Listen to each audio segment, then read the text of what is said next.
Assalamualaikum warahmatullahi wabarakatuh.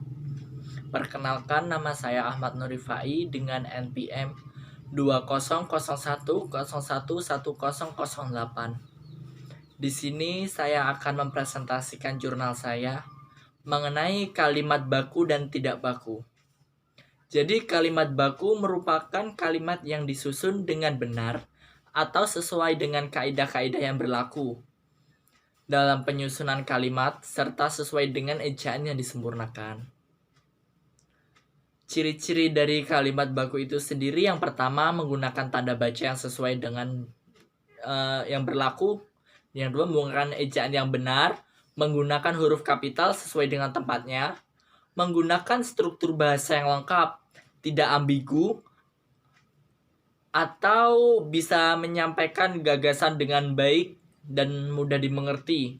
Kemudian tidak menggunakan pemborosan kata, memiliki struktur kalimat yang paralel. Yang terakhir adalah adanya perpaduan antara gagasan yang ingin disampaikan dengan struktur. Kalimat baku memiliki fungsi, yaitu sebagai alat pemersatu, baik sosial, budaya, dan bahasa. Yang kedua, sebagai penanda kepribadian dalam bersuara dan berkomunikasi. Yang ketiga, sebagai nilai kewibawaan bagi kaum intelektual. Dan yang terakhir, fungsinya yaitu sebagai kaidah penulisan ilmiah. Contoh-contoh kalimat baku yang sesuai ejaan yang disempurnakan, contohnya seperti ini. Ayah membeli beras sebanyak 7 karung. Di situ sudah sesuai dengan ejaan yang disempurnakan. Ayah penulisan menggunakan huruf kapital, membeli beras sejumlah sebanyak 7 karung. Di situ diakhiri dengan tanda titik. Di situ sudah sesuai dengan ejaan yang disempurnakan. Kemudian yang kedua adalah kalimat tidak baku. Jadi kalimat tidak baku itu merupakan kata yang digunakan tidak sesuai dengan kaidah atau pedoman bahasa yang telah ditentukan. Umumnya, kata tidak baku ini digunakan untuk kegiatan percakapan sehari-hari. Ciri-ciri dari kalimat tidak baku itu, yang pertama, tidak memiliki subjek atau predikat. Dan bisa juga tidak memiliki keduanya. Yang kedua, menggunakan kata atau frase yang sebenarnya tidak perlu. Jadi dalam penggunaan kalimat tidak baku itu bisa terjadi pemborosan kata. Yang ketiga, ejaan yang digunakan tidak sesuai dengan pedoman yang disempurnakan. Yang keempat, penggunaan kata sambung yang tidak tepat sehingga cenderung ambigu.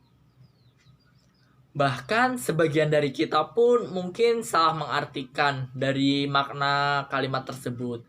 Yang terakhir, dipengaruhi oleh bahasa daerah dan gramatikal atau logat daerah masing-masing di mana kita berada.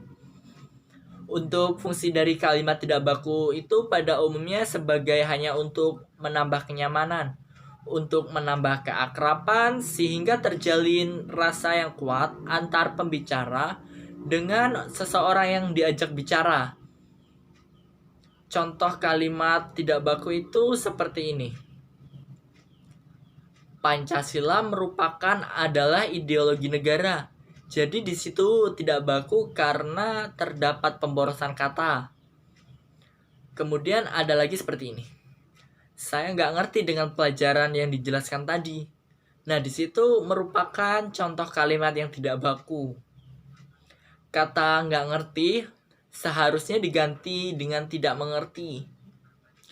Perbandingan dari kalimat baku dan tidak baku sendiri, kalimat baku itu adalah kalimat yang sesuai dengan ejaan yang disempurnakan atau sesuai dengan kaidah yang berlaku.